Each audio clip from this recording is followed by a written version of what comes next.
Don't be afraid to do this. I'm going to give you full permission to do a little tweaking with your curriculum this way.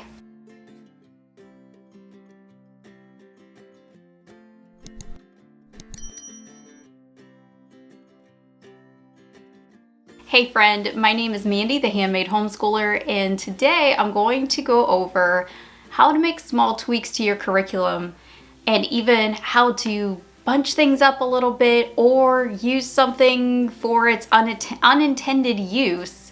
And yes, you can absolutely do this without a problem. This is something that people do all of the time, but especially newbie homeschoolers don't realize that you can do this. So this year was a little bit different when I was putting together my curriculum list, and I have been making tweaks all summer. I even made tweaks after I told you guys what I was going to be doing for curriculum. And it just happens, you know, I totally switched things around and bundled things together, and now it kind of looks a little bit different than the way that it did when I told you what I was doing and when I filmed those videos, but it's all about what works for your family. So one of the things that I did was I totally switched my son's history curriculum. And there's a reason why I did that. The main reason is because he asked me to. He asked me if we could do American history because there was something specific that he wanted to learn about and wanted to dive deeper into. And I'm kind of like that mom where if a kid asks me for a book or to learn about something specific, I cannot say no. So, you know, and I think most of us are probably that way. You know, if your kid comes to you and genuinely asks like, hey, can I have a book about this? Or can I learn about this thing? Most of us are going to be like, you know, depending on the content, most of us are going to be like, absolutely. So I knew I needed to make a tweak. He wanted to learn about American history, but I had already purchased our history curriculum. Well, I had purchased the How Jesus Built His Church curriculum. And I started reading the book. I love this curriculum. I absolutely love it. And this curriculum, if you can't tell by the title, is church history. And, you know, it kind of goes into a little bit of world history just because we're talking about the history of Christianity from the time that Jesus rose to modern times. So this is almost like a world type of history, but in a different way because this is Christian history. I grew up in your run-of-the-mill evangelical church. I did not know any of this stuff growing up. So I believe that it is really important that we teach this stuff to our kids. This is technically a history curriculum. This is what I planned on for history. And if you look up at the top, it actually says History Level 7. So what was I supposed to do? Shelve it? I really didn't want to shelve it. But here's the thing. I really didn't have a Bible curriculum. So this is what I'm giving you permission to do because I'm doing it. So if that makes you feel any better, I'm doing this. I'm using it for Bible. And you can do this. You can absolutely do this. Just because a curriculum has a label of history or literature or whatever doesn't mean that you can't use it for another subject. As long as you're talking about that subject or doing something for that subject, it can count as another subject.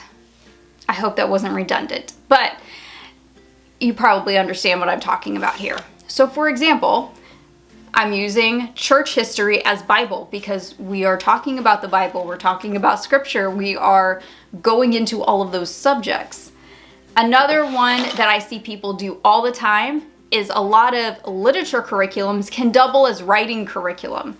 So you don't have to buy two. You don't have to do double work if you don't want to. There are curriculum out there, you know, and I really think that the knot grass one really can count for this too, and Sunlight and My Father's World.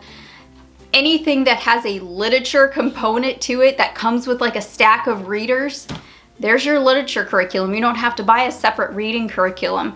And a lot of times they're going to be writing in those too, so there's your writing, so you don't have to buy another writing curriculum. So you can double things up, you can couple things, or you can use them for an unintended use. And people do this a lot, and it is totally okay to do this. So if you haven't thought about doing that, and if you still need to buy more curriculum, check and see what you have. Go through and see if you're going to be doing a lot of reading, a lot of writing, or if it's something that you can double or couple together to kind of cover the area where you think you might have a hole. Because here's the thing, you think you might have a hole in one subject when you really don't. You just need to go through the curriculum, because you might actually be doing double duty if you buy an additional curriculum. That's totally happened to me before, and I try to take precaution not to do that, but it happens, you know? So if I find that we're reading a lot with one curriculum, I don't need to put my kid through a specific curriculum for that specific subject if we're already doing a lot of that subject in another curriculum. So that's gonna save you time, and it's gonna save you money, and it's gonna save you sanity, because you're not going to have to learn or prep an additional book for your kids, and your kids aren't gonna be nearly as overloaded because they're gonna be doing this stuff already. So there's my little pep talk for today. Take a look and see what you have. And a lot of times we don't realize it because we don't look at our books or prep our books before the school year. A lot of us, and I'm totally guilty of this, I corrected it this year, but I am really guilty of enjoying my summer just a little bit too much and kind of putting everything off until the end, or like the week before school, and then trying to cram everything in, and then I don't take the time to look at everything that the kids are going to be doing, and I miss things that are kind of important, and I just don't realize all the work that they're doing, and then my kids get overloaded, and then the school year gets off to kind of a rocky start, and it's not worth it. So I have been prepping for weeks. I've been reading the books, and I'm seeing what each curriculum entails, so I can make sure that all my bases are covered. So I've been really going through these books, so I am prepared, and I know everything that they're going to be learning, plus I know what the assignments look like, so I know if they're going to be doing double duty in any of the areas, so I can kind of tailor things a little bit easier.